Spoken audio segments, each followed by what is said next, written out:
Kusenjalo madoda, kusenjalo enhlane zasine-Afrika, kusenjalo umfene emnyama lo mfene bayihlinze yahleka. Indoda eyaziwayo ngemisebenzi yayo. Njengoba ngisekule ndawo uhlelo sengizolivala, ngizokukhumbuza ukuthi iy'namba engiyisebenzisayo ilezi iy'namba ezila eskrinini ey'ntathu. Yizona namba engitholakala kuzo lezo. Iy'ncingo zibanjwa yimi. Uma kuwukuthi uyafona ucingo alibanjwa, lukhomba kokuthi lolo cingo lolo angikho eduze kwalo.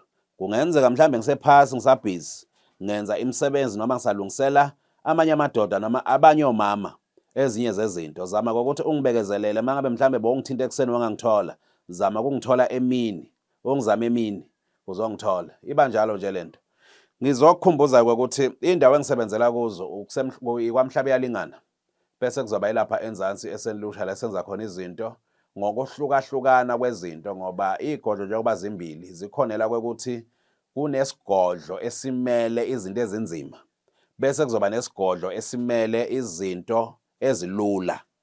Ngifuna ukuthi ukunothise lokho, ngoba kunabantu othola kokuthi unenkinga yokuthi nje wathakathwa.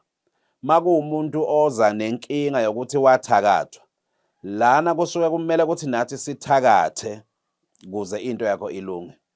Ngeke ulungisele umuntu othakathiwe into yakhe ngokuthi uthi wena uzomthandazela.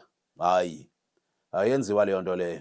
Umuntu othakathiwe kufuna sithakathe nathi kuze lento yakhe le ikwazi ukuthi iphume iphindele la yavela khona, iphume iphindele kumnikazi. Indaba yomthandazo into eyenziwa ngomlomo elungela umuntu oqalekisiwe, mhlawumbe waqalekiswa unina noma uyise noma kwenzakalani, iqalekiso zabantu bendawo noma kwenzakalani la kwenzeka khona. Into leyo-ke elungiswa ngokuthi-ke simhlambulula ngomlomo ngokuthi mhlambe siyamkhulumela noma uyathandazelwa befundisi mabazomthandazela, nabo bayazi emasontweni. Bayakwazi lokho engikushoyo ukuthi uma sikhuluma ngomuntu othakathiwe, sisuke sikhuluma ngomuntu okumele ukuthi alungiselwe ngenye indlela. Kodwa uma sikhuluma ngomuntu othola kokuthi into yakhe ihambisana neyiqalekiso, aba-right emasontweni bangahamba bathandazele labo bantu.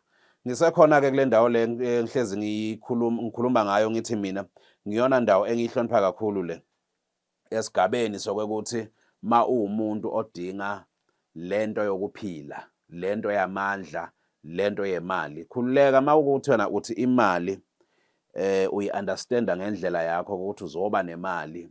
Namanje maphusheni akho uhlezi uphupha ukuba nemali kodwa ukwenzi lutho. Hayi, usazowulanda nje u-10 years, usazowulanda u-20 years, usazowulanda ngisho u-40 years, ngisho u-50, mhlawumbe uzolanda uzuyongena ethuneni ungake waba nemali, ngoba imali ihamba nama-spirit akhona, ihamba nemimoya yakhona, ihamba nento zakhona. Njengoba ihamba nento zakhona, uma kuwukuthi wena unayo lento yemali, imali ayikwazi ukuza kuwe. Awukwazi futhi ukuba nemali unganayo into yemali. Kuze ube nemali, thola lento yemali.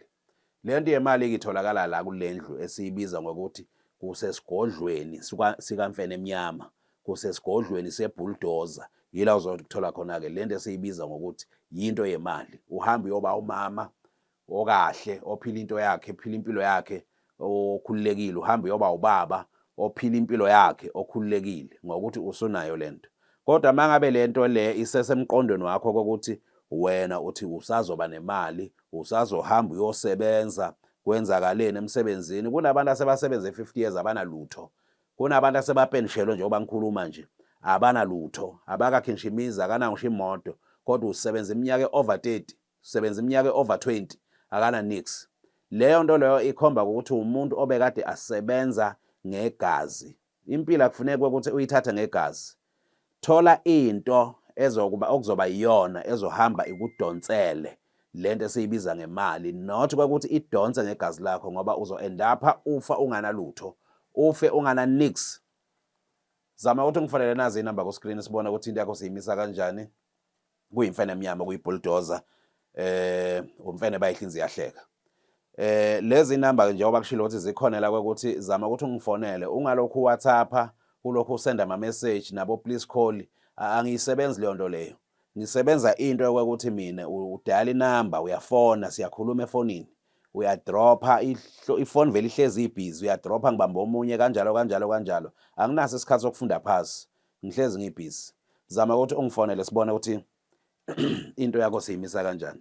Wena-ke othi uyadinga lamandla, udinga impumelelo, udinga inhlanhla, into zakho zivalekile, umsebenzi umile, abanye baxoshiwe njengoba ngikhuluma nje emsebenzini, baxoshwe ngendlela engacaci ukuthi kwenzakalani. Abanye baliwa amasoka abo, bayadivoswa, abanye badivoswa amadoda. Abanye abafunwa endaweni, abafuna nawo umphakathi, ungazoshiswa nawo umphakathi ngokuthi vele unebhadi. Umuntu onebhadi ufa nje kabuhlungu, afele nento engekho.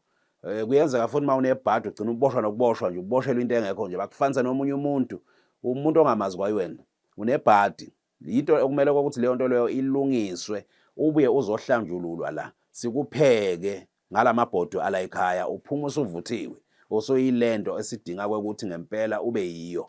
Ngoba ukuba nebhadi angeke uzube kahle, into yakho futhi angeke izime kahle. Lana kunabantu abathenjiswa imisebenzi, asukela agibela ahamba eGoli, asukela agibela eThekwini eKapa, mefika eKapa bafike bamphikise bathi hayi wena, kodwa kube kukhonfanywe yonke into, usende onke amaphepha. Mase uze waveza lobuso bakho obunebhadi, ngoba ibhadi ihlala ebusweni, waveza nje lobuso bakho obunebhadi, umuntu avela anikile ikhanda, umlungu umbona anikile ikhanda, bipha adonsa umlomo, ubona ukuthi hayibo sengitheni kulo muntu, awukasho lutho, inkinga ile nto ayibona ebusweni.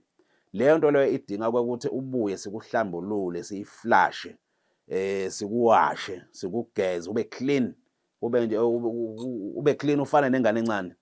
Ingane encane iyathandeka mayigeziwe, i-clean. Siklina kube njalo, kufane nengane encane, uhambe uyophila le mpilo othanda ukuyiphila. Uma uthona awuyidingi lento, izokuphazamisa ngesizathu sokuthi lana kunabantu abadivoswa bangenzanga lutho. Ubona ukuthi muhle lo muntu, kodwa udivosiwe, indoda ayimfuni, kodwa muhle, indoda ayimfuni.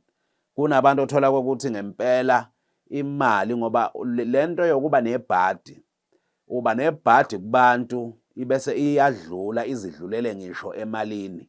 Uthola ukuthi nemali nje ayisakufuni, uyahola, mawuceda ukuhola ekupheleni kwenyanga uhlala 1 day 2 days, imali ayisekho, iphelile imali, ivithikile, iphele nya, akusekho lutho, usuhluphekile, ungenelela izikweleti zomashonisa, usenalutho. Lana nje kunabantu abaphilela omashonisa, isikweleti sikhuphuka inyanga nenyanga, baphilela nje omashonisa. Akuyona-ke impilo leyo, uphila impilo ebuhlungu. Ngizokutshela namhlanje uma ukuthi awukwazi lokho ukuthi le mpilo iphilayo ibuhlungu kakhulu, ayilinganiswa futhi. Wena awulali ngisho ebusuku, njengoba ungalali ngisho ebusuku awulaliswa ukuthi vele into zakho azimile kahle, uyacabanga, and lento oyicabangayo ngeke izilunge ngoba awukayitholi into yokuyilungisa. Ngeke uyilungise wena ngokwakho ngoba kube wawunamandla okuyilungisa, ngakudala wayilungisa. Njengoba ingalungi, kufuneka into ezoyilungisa eqondene nayo leyo nto leyo. Ukuba nebhadi akuyona into enhle, akuyona into ekahle, even nasemphakathini, even nasekhaya, nasemsebenzini, ngoba mhla baqabanga ukudiliza bayocala ngawe, bakudilizele nje into engekho ngesizathu sokuthi unegazi elibi, unebhadi, umzimba wakho awukho kahle, ujuluka nje ibhadi noma uhamba. Lana kunabantu othola ukuthi nje unuka ibhadi ngisho egezile, geza 1 minute ebe clean, emva kwaloko 2 minutes usenuka ibhadi. Leyo nto lokho ikhomba ukuthi uphila impilo ebuhlungu. Nazi iy'namba zami othi ungifonele ngiyimfene emnyama, umfene bayihlinze iyahleka. Okwanamhlanje uhlelo ngizolithatha ngilibeke lapho, ngithi asidibane ngokuzayo ngesikhathi futhi esifanayo.